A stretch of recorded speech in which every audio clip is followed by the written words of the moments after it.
¿Cuáles son los límites para sobrevivir lo esencial en condiciones tan duras? Y sobre esto no hay un discurso de Raúl que ganó en 2012, hablando de los lineamientos económicos, que señala para Estados Unidos y dice: ellos ya no pueden destruirnos, nosotros sí podemos. Porque ahora que... Claro, simplemente si caemos en una cabeza capitalista cuando estamos haciendo todas estas concesiones a una línea capitalista. Una cosa inteligente me parece a mí que hizo Cuba, yo no sé cómo va a terminar esto, ¿no? Cuba está gata sobreviviendo, haciendo concesiones al mercado, es que formaron dos provincias nuevas, pequeñitas, Artemisa y Mayabeque, y ahí experimentaron dos modelos diferentes de las reformas económicas. Y van testando con mucho cuidado cómo se van comportando las economías de estas provincias. Pero en el marco de un pueblo que luchó mucho en los 60, luchó mucho en los 70, luchó mucho en los 80, y que en los 90 se preguntó: ¿para qué mierda hicimos todo esto para pasar hambre?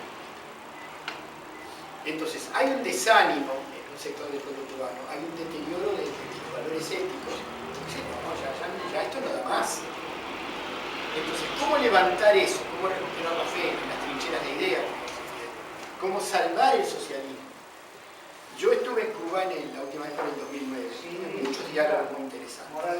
Uno, una persona me dijo, despotricaba, y me dice: pero mira, dice, yo defiendo el socialismo, porque si nosotros volvemos al capitalismo, no vamos a hacer Miami, vamos a hacer Haití. Esa era una cosa. Después hablo con un adolescente que me dice: mis padres hicieron muy bien en pelear con Fidel por esto, pero yo no pude elegir, yo nací bajo el bloqueo, y yo no sé si a mí me gusta más esto o la ruleta rusa del capitalismo, donde puedo vivir mucho mejor o mucho peor. Yo no elegí. Entonces, en ese marco, el factor que planteaba Che Guevara, el factor ideológico, el factor del hombre nuevo, crear el hombre nuevo en estas condiciones, donde tú ves, por ejemplo, que un músico que se llena las palabras de revolución, pero que hace una gira por el exterior y le trae al hijo un PlayStation, que tu papá, que es médico y se mata en una provincia, no tiene, es también duro, ¿no? Claro, o sea que en esencia el problema no es solo práctico, sino que a su vez es teórico. Exactamente. Porque mucha gente mira solamente el aspecto práctico y el respaldo es el otro elemento teórico, que es el que dice: bueno, hay que mirar la tendencia y, como vos decís, saber dónde se limita la cosa. Y ahora, para mejor, ya firmó Obama un año más de continuar el bloqueo. El bloqueo Obama no lo puede levantar, pero a mí me decía ayer un cónsul cubano, antes de ayer, el cónsul cubano en Argentina, me decía: pero Obama, al firmar esa continuidad, genera un fenómeno muy contradictorio, porque es competencia del presidente de los Estados Unidos interpretar el propio decreto. Eso le permite a él aminorar ciertas condiciones de bloqueo en el marco interpretativo de la ley. Porque, ¿qué pasa? Hoy, las fuerzas de la guerra, las fuerzas que quieren destruir Cuba, toda la burguesía quiere destruir Cuba, pero la fuerza de la guerra es el Estado de Israel, Arabia Saudita y el Partido Republicano. Es decir, Obama sabe que Estados Unidos no puede invadir, que no es el eje del mal Cuba.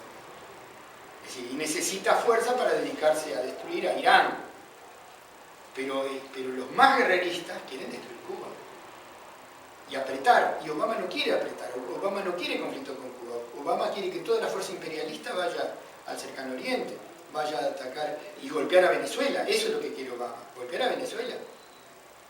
Son estrategias distintas dentro del pensamiento imperialista. Ahora, yo quería mencionar, antes de terminar hoy, que fue muy denso, yo sé, otras experiencias que tienen sus peculiaridades. La Revolución China tiene extraordinarias peculiaridades. En primer lugar, Mao, maestro de escuela, un hombre muy vinculado a lo rural, maestro de escuela rural, fue Mao, encuentra un proceso sumamente interesante. China, en 1900, era un país devastado por el saqueo imperialista. Había una zona francesa, una zona inglesa, una zona alemana y una zona del Imperio Ruso.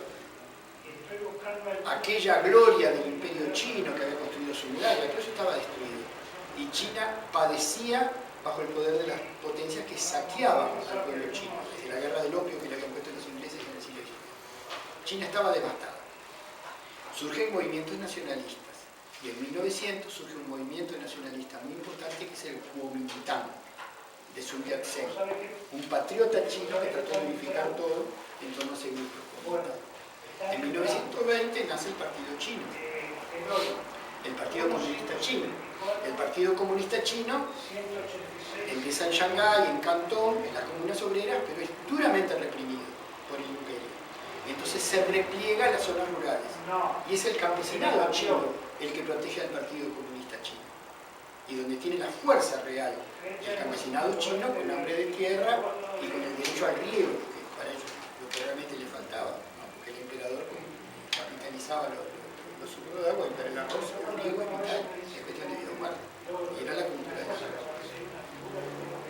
El Partido Comunista Chino se une al Kuomintang en un frente patriótico, pero muere Sun Yat-sen, sube Chiang Kai-shek con la gente de los yanquis a dominar el Kuomintang. No importan los nombres, lo importante es la lógica.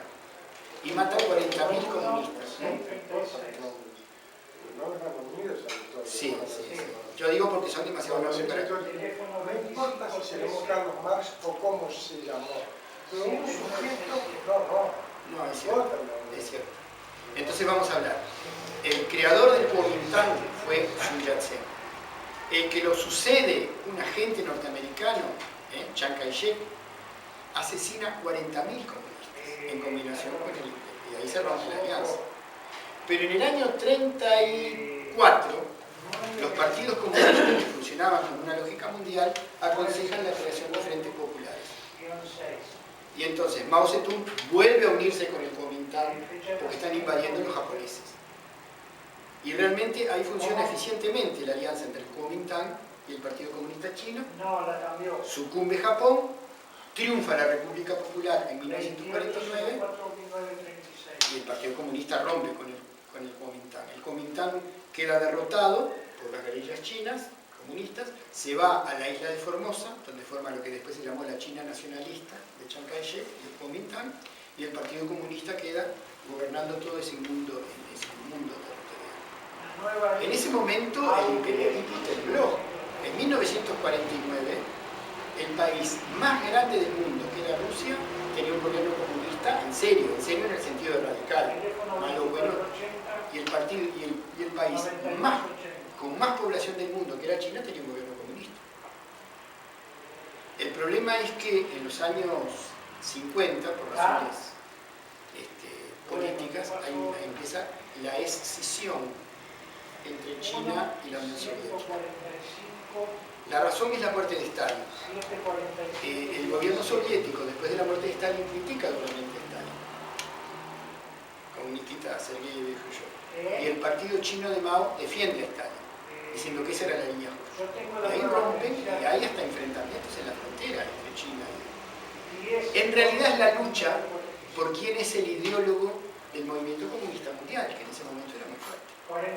Y hay un choque feroz entre las posiciones de los soviéticos de Khrushchev y las posiciones de Mao Zedong. Y entonces China decide largarse por cuenta propia. Rompe con la planificación soviética y hace lo que se llamó el Gran Salto. ¿Qué fue el Gran Salto? Vamos a hacer fundiciones de acero en cada aldea, que los campesinos se pongan a trabajar, a producir acero, a producir industria.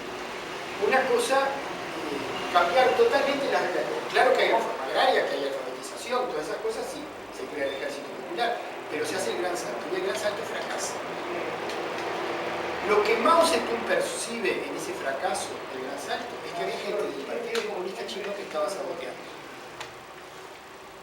Porque había pasado en la Unión Soviética, en la época de Stalin, que hay un sector de intelectuales que se suman al Partido Comunista por ganas de figurar y porque se sienten importantes, pero que tienen su propia línea y a veces conspiran. Entonces, China larga lo que se llamó la Revolución Cultural. Llama a los jóvenes obreros y a los jóvenes campesinos a que asalten los locales del partido, saquen a los burócratas y construyan un poder popular mucho más radical y mucho más de abajo, que es la época de los médicos descalzos, todos los años 60, la Revolución Cultural. Y hay una persona, el mariscal Lin Piao, que después traiciona a Mao, pero que en ese momento dirige la Revolución Cultural, que hace un libro de citas de Mao, un librito rojo, que tenía todos los pensamientos más importantes de Mao. Y con ese libro rojo en la mano, los jóvenes, obreros y campesinos y estudiantes asaltan los locales del partido, echan a los burócratas comunistas, a los que ellos dicen que son burócratas, y construyen un poder mucho más radical. Pero el Partido Comunista desconoció un nuevo poder que había surgido, que era lo que se llamaba la Comisión Militar del Comité Central. El Ejército Popular Chino ya tenía su propia lógica.